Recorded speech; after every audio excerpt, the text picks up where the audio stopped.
It's my great pleasure to introduce the last speaker, Ash Sarkar, who is a... Hello, sister-in-law, Hilda. Who is a senior editor at Novara Media and who's been one of the... And I wanted to swear right now, but one of the best voices in England pre-Brexit and post-Brexit. And it's just going to be... it's going to rock your world. She just spoke in Brighton last month. And I can't wait to hear her again. Ash, are you with us? Yeah. Okay, let's give one more applause for the lovely Ash Sarkar. Yeah, of course. Well, thank you so much for having me. And I guess being called one of the best voices in England shows you just how far that bar has fallen in UK politics. First, I just want to say a really big thank you to everyone here at Progress Bar. The work you've put in has been tremendous, and I hope to make you regret every minute and every bit of effort that you've put into this by ruining your evening for you now. I would like to begin by throwing out a question, and I really hope that you guys are feeling confident enough to answer it honestly, because it's one that I'd like to return to at the end of my talk. But you don't have to do hands, just yell. What do you think the biggest threat to the world as we know it is today? Donald Trump. Ooh, 2 for Donald Trump, 3 for Trump. Anything else? Geoengineering. Ooh, expand. Like, so I understood like one of those words, not like the first one. Nuclear apocalypse. Oh, nuclear apocalypse. Just talk English, fam. That's old school. Old school, nuclear apocalypse, Donald Trump, anything else? No one thinks there are different threats, it's just Trump and nuclear weapons. Ooh, Hillary Clinton, I like that, left field. Anything else? Laziness. Jesus Christ, I'm so sorry. Anything else? Ooh, bacteria and viruses. What was it you said? People, interesting. Anything else? Access to food. Access to food. Why, like heterosexual males? Can we please talk about my dating life after this? Like, I don't feel this is appropriate, but true. Anything else? So we've got white people, nuclear bombs, Donald Trump, access to food, bacteria and viruses, nuclear bombs. Data usage. Ooh, data usage, big data. You know what, like, we're reaching the singularity, fam, and it's right here. So I want to return to this question at the end of my talk, and hopefully you'll understand why I've bookended it in this way. But the prompt, I guess, for the talk that I'm trying to give today is every talk that I've been giving over the last few months has been revolving around the same theme, which is the world is fucked. Tell us why. And I'm like, again, if you're asking me to explain this to you, it just shows us how fucked the world is, number one. But number two, the appetite for this kind of political engagement, it's happening now and it's happening for a reason. That's because people are feeling very scared, or shall I say, those who were at once amongst the most well-insulated amongst our society, the political commentariat, are feeling very scared. The rest of us have been terrified for fucking years. And I wanted to explore why this is. I wanted to explore why this particular sensation of fear is being centered and what we can do about it. How do we go about addressing it or mobilizing it? There's a really wonderful academic theorist, lucky enough to call her a good friend of mine, called Nina Power, who was at the last Progress Bar that I did in Brighton. And one of the things that she said, amongst the thousands and thousands of wonderful pithy phrases that she comes out with regularly, is that the post-political is the most political.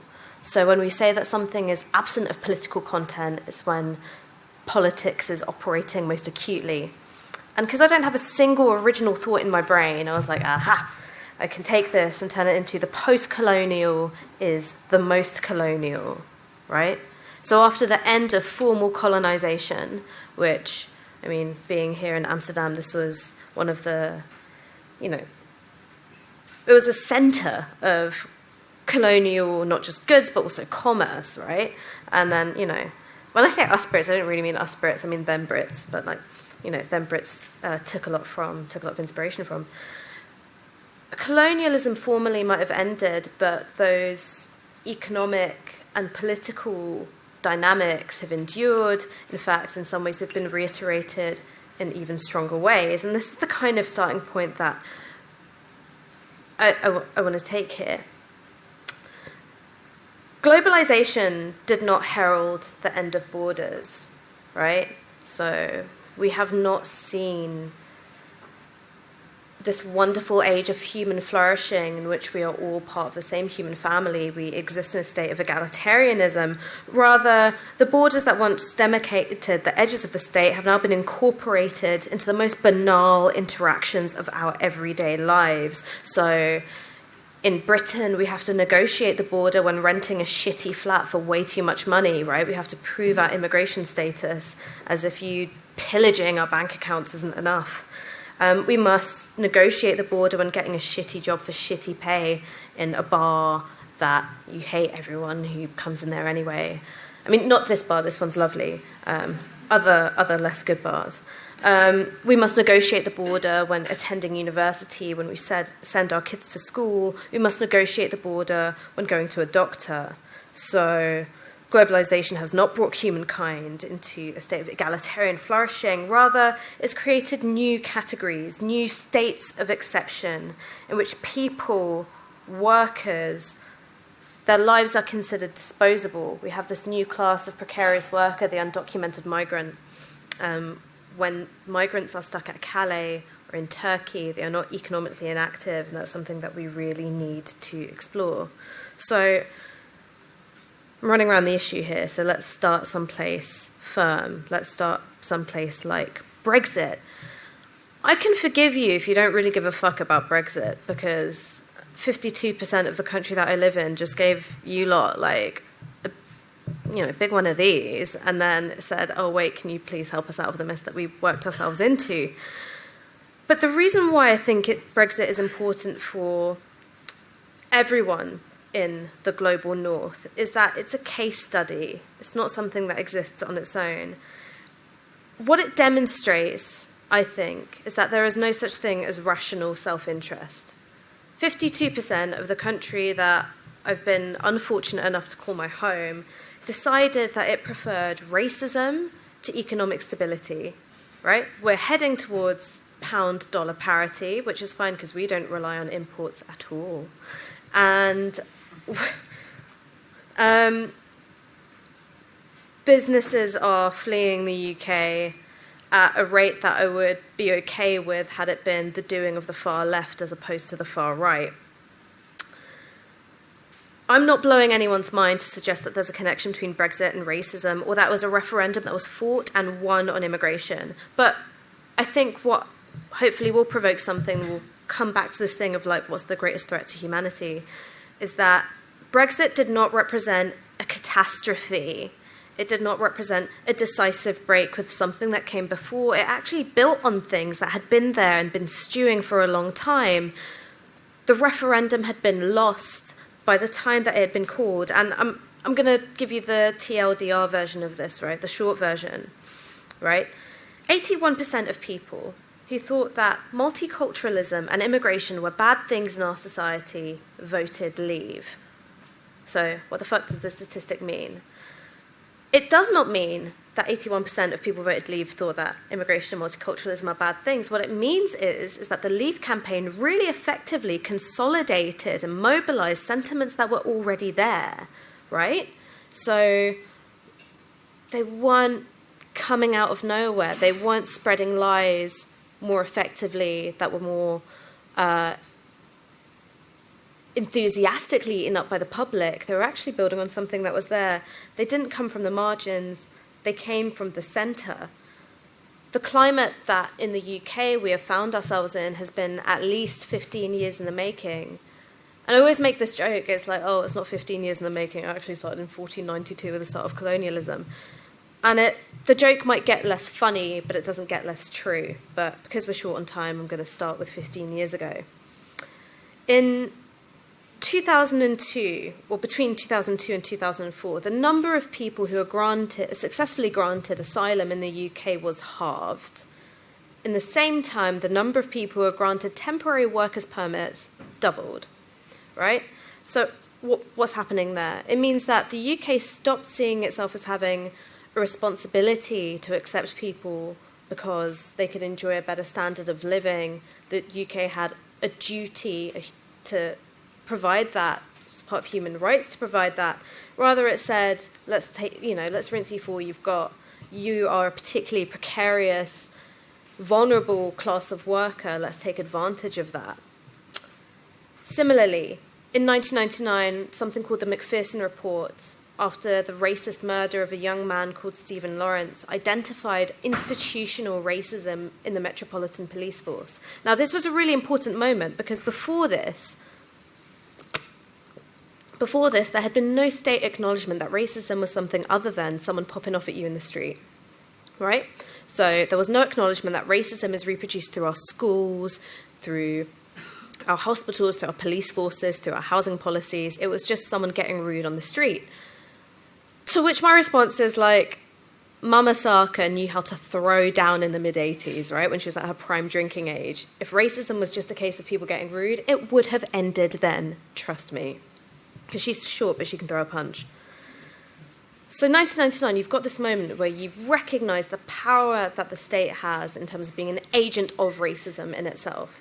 But by 2003, our then Home Secretary said that institutional racism was a meaningless slogan that missed the mark because it didn't identify how individuals are responsible for racism, not institutions.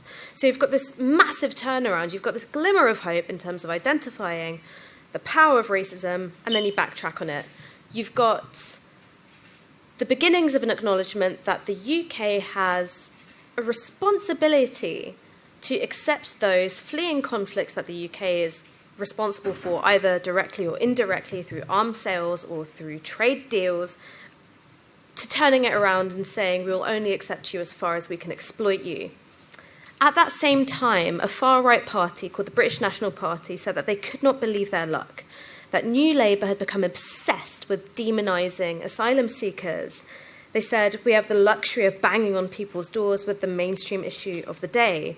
So again, you've got this case of it's not the extremes of, the extreme right of politics invading the centre. You've got the centre chasing the extreme right. And this is all laying the groundwork for how Brexit happened.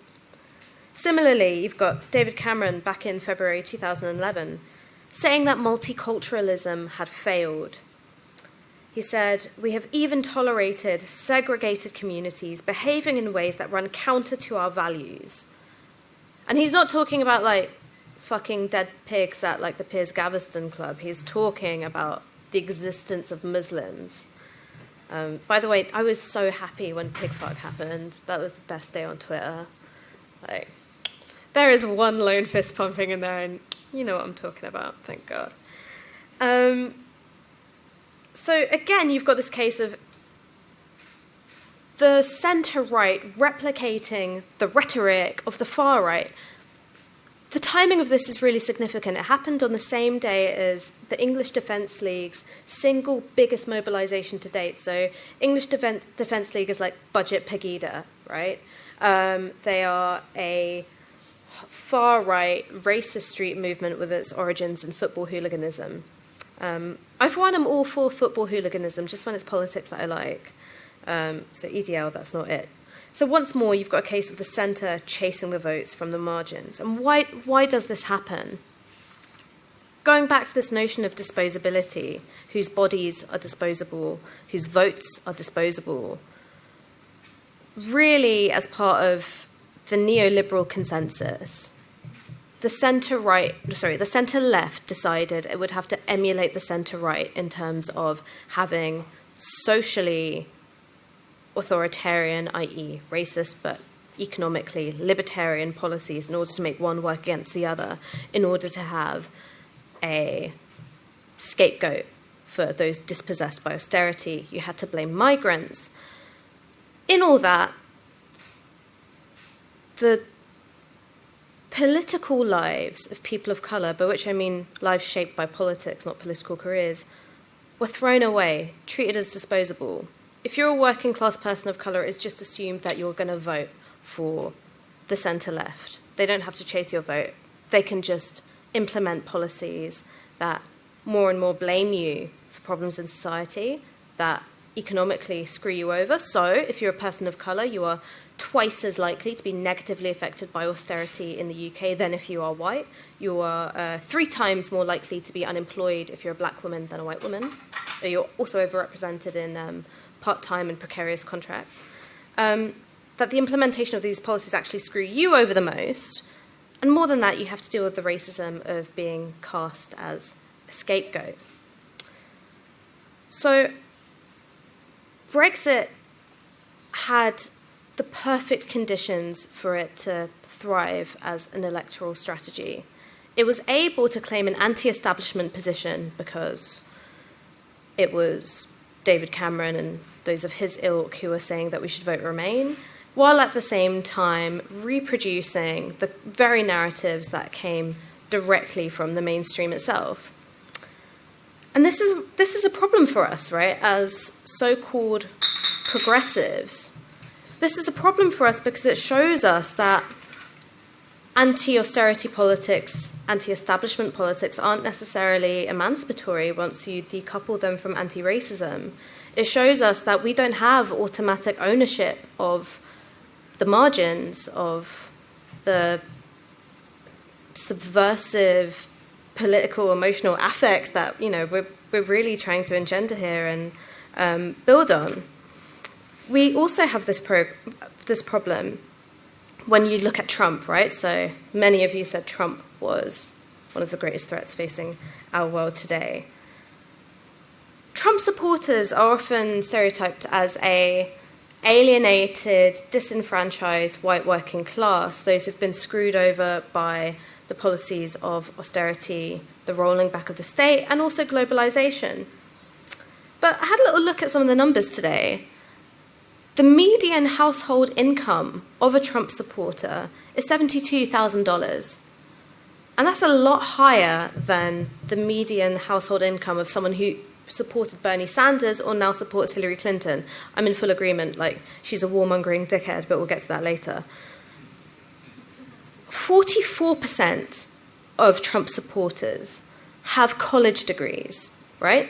Now, put that in context. The national average is that 33% of white people in the United States have college degrees, 29% of black people have college degrees, so it's above average. Trump's position starts to look a lot less anti-establishment and actually a lot more like just an extreme reiteration of the same politics that we've seen before. It's bizarre that we're in a position where we're almost longing for the candidacy of Ted Cruz, who, while he didn't call for all Muslims to be banned from the US, called for extreme vetting procedures, which are actually like the ones Trump is proposing now. The reason why we have a problem with dealing with these kinds of class breakdowns of so-called anti-establishment politics is because as the left, and I assume that we're all left-wing here, because if not, I think someone would have thrown something at me long before this. The reason why we've got a problem doing this is that we fail to acknowledge that racist outcomes have racist causes. That there is no such thing as rational self-interest when post-colonial capitalism is involved.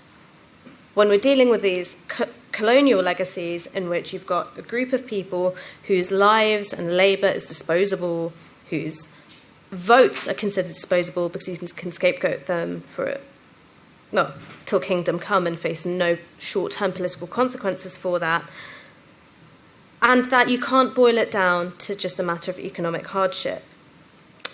The problem is not catastrophe, it is continuation.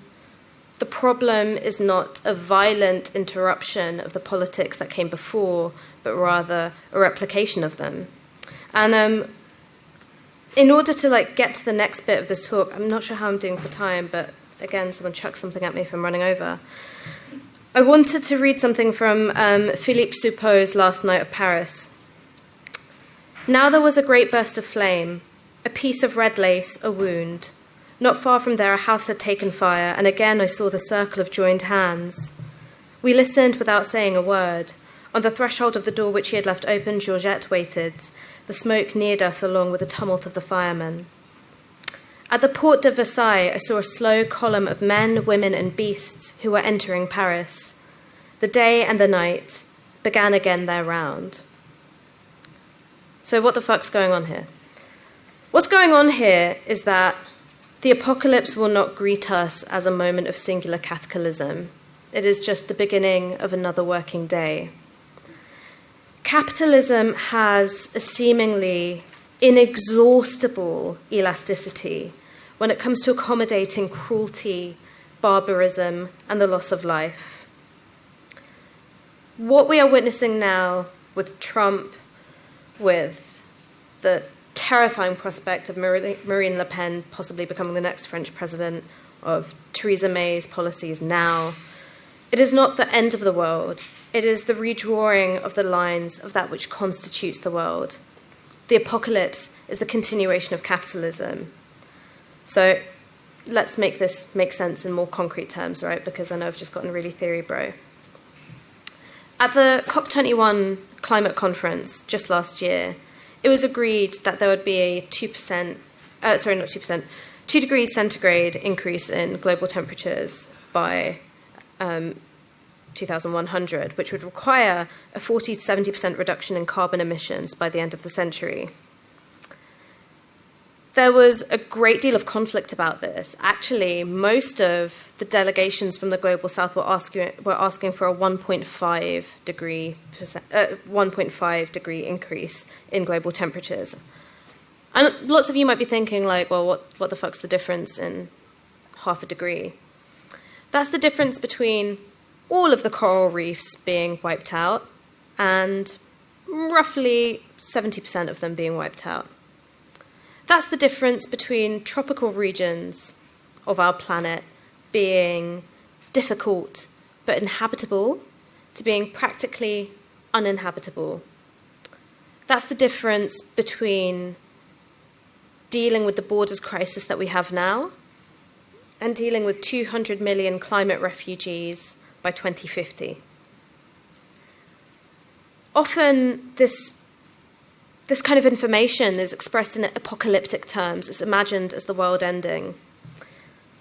But the really disgusting thing is that a 2 degrees centigrade increase in global temperatures will kill a lot of people, or displace a whole lot more.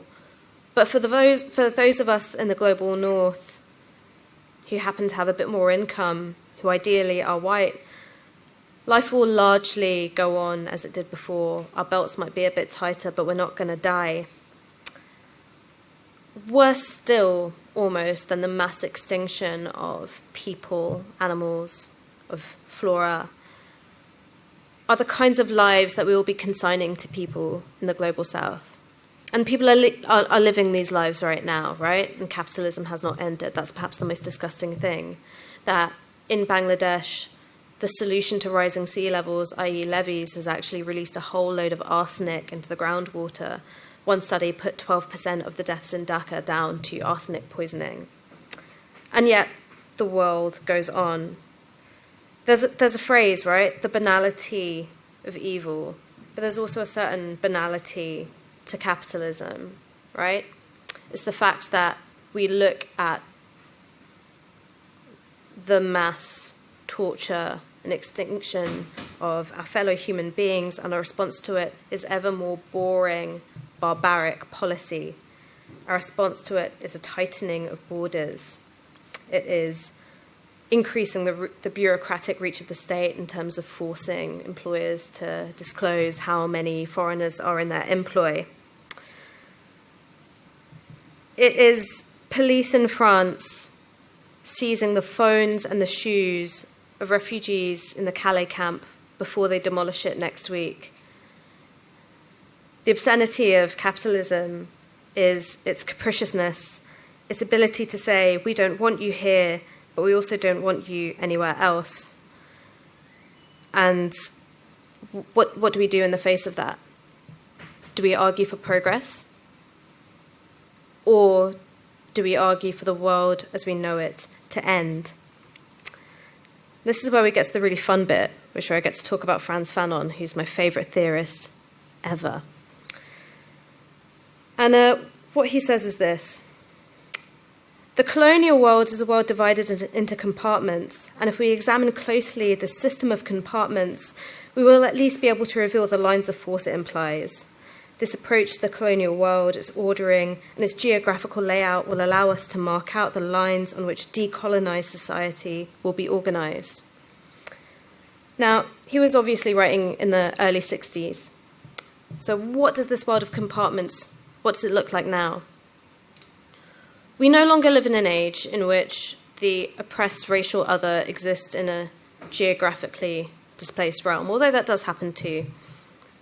We live side by side with them every day.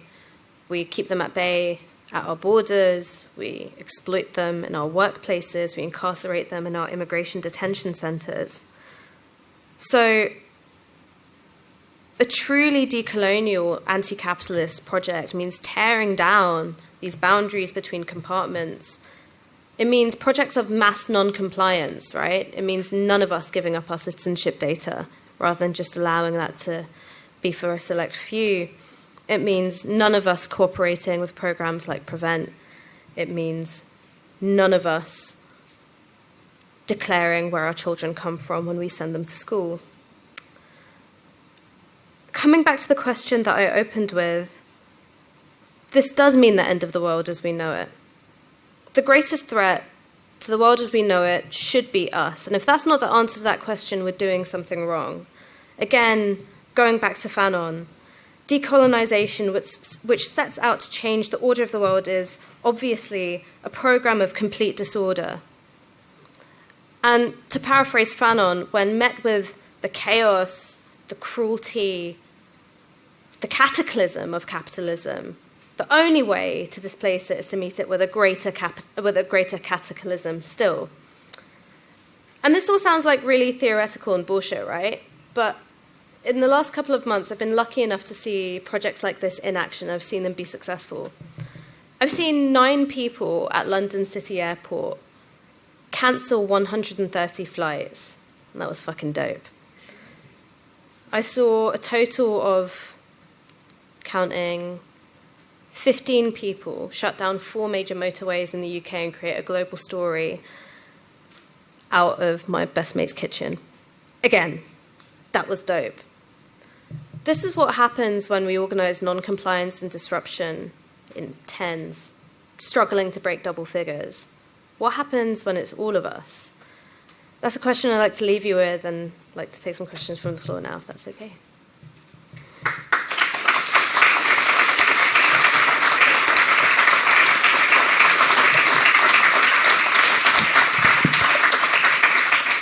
Thank you very much, Ash. I'm taking over from Yuha because he's starting up next door. But maybe we should take a few questions. Are there any questions in the room? If I assumed that you're all communists and you're not, I'm sorry. Yes? Yes, I wanted to go back to what you said, that when politics is operating most effectively is when it's not perceived as being difficult. Mm-hmm. So then I immediately think about music, like this progress bar is a place where the music is being showcased and you're involved with this about like the politics of music. So I was wondering what would be your vision about the way in which music and especially new movements that people are acquainted with can be really like the political climate that we're part of. We need to position ourselves in a Cool. That's a really excellent question. I've got to be honest with you, right? When it comes to like so-called conscious or political music, I don't have that much time for it because I'm too busy getting wavy and turning up. However, one of the things I'm really interested in is, again, how do the fact that we all have political existences, how does that express itself when we're not necessarily declaring it overtly? I would say that all music is political, whether it's consciously so or not.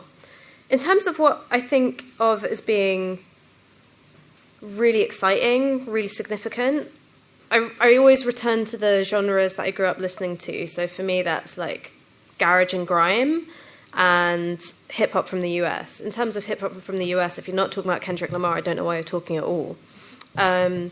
He's someone who I think has really pushed the boundaries of the lyric form, number one, and what it can do, and marrying that to really, I feel, exciting avant-garde production techniques, particularly into Pimp a Butterfly, where he was really, a lot of the time, like denying you a kind of cohesive, easy melody and kind of really pushing like fragmentation and dissonance, while at the same time like trying to express a new articulation of political, by which I mean like politicized blackness, in a way which doesn't unthinkingly reproduce the aesthetics or the rhetoric of the civil rights era. So I guess like that's one thing that I find exciting. And the other thing is like, again, thinking about how the resurgence of grime in the past couple of years from South London, from East London, is coming hand in hand with the really intense gentrification of those places. Like the East London that existed at the time of Dizzy's Boy in the Corner doesn't exist now that Kano released Made in the Manor, right? So when you listen to those two albums side by side, like things are different. The experience of living in those spaces is different. I wouldn't necessarily say that those artists consider themselves political artists in the way that maybe the folk tradition allows more of. But I think it's stronger for that, because it's not about trying to contort itself around what is considered legitimate or respectable political articulation. It's just doing it and doing it really well. More questions? Yep. I wonder, how do you see the racial diverse emoji that published by Apple, which is something that trying to resolve the racism that it has that it was before, and it's sort of trying to respond to this diversity request from immigrant community, but it turned out to become something even more confusing racism. And for me, it becomes a very interesting question for graphic designing. Like this is like the racial case study in graphic design. So I wonder, how do you see that? So, sorry, was it Apple that you were talking about? Yeah, the Apple iOS, they published the racial diverse emoji. So basically, you have a hello, this emoji, someone. Oh, okay, yeah. And then you have like 5 skin colors. I mean, I use like the brown girl emojis all the time because I just feel they're dope. But this is the difference between diversity and decolonization, right? So I can see myself reflected in a ton of emojis, but it doesn't change the fact that the components necessary to make this iPhone, for example, the rare earths which are mined in Baotou, they produce insane amounts of toxic waste. This is like massive 10-kilometer long sludgy toxic lake.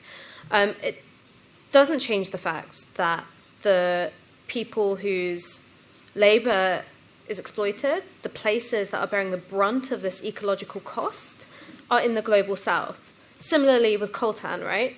So you can have a dark skin emoji and say, yes, this is a moment of black is beautiful, but to secure that coltan, like rape is mobilized as a weapon of war to secure those deposits. So am I happy to see brown faces in different spaces?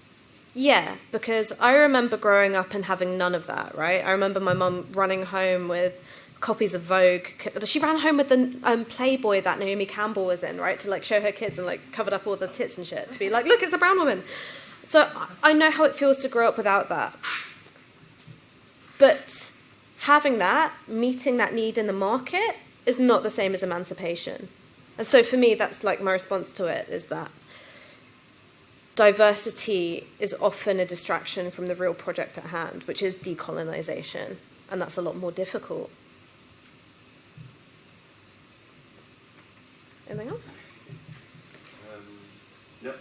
Not quite sure if I get my question right, but you were talking about this action that friends of you shut down the highways. Allegedly. Allegedly. Well, I was wondering because I didn't know that, but I heard this on the Dutch news, and the reporter I didn't get why this was happening at all. I was wondering who you think is responsible to bring this message to a broader audience. I mean, within an activist field, people maybe know what you're trying to... I mean, I think that's the thing, right? Media is a tool, and it can be, you can try and grab it first, or it can be used against you. And so I think, like, one of the things that I've been very impressed by, and it's also why, like, Deterritorial Support Group was, like, so dope. I also have that, I was saying earlier that I've got the Beauty is in the Street poster in my toilet still, is that moment when you're creating your own images, you're creating your own narrative, is really important for getting the message out. In terms of who's responsible for that in an activist setting, looking back on, in particular, that first action of shutting down the motorways, it got the whole country, and also in different countries, talking about racist police violence when they weren't before. And it really set the agenda. There are some outlets that are never going to cover it, and they're never going to cover it well. And ways in which you can mitigate against that, for instance, it's about controlling the flow of information going out. So we made sure that there were no images going out which didn't look really dope. So even if you had some really unflattering copy, you had a great picture, and that was speaking through it. Your successes will always be in spite of the establishment media, will always be in spite of mainstream politics. Which is why you can't just go through lines of communication that have been made before you. You have to use the means of production when it comes to communicating and do a lot of it yourself. It's a case of balancing both those things. If someone came away and having looked at like all of the coverage and was like, I still don't know what's going on, I would consider that a failure. If they read a couple of bits of coverage, didn't understand what's going on, but were able to say, look at the Twitter account or find a statement or a detailed interview somewhere else, and then they're like, I get it now, then I'm like, dope.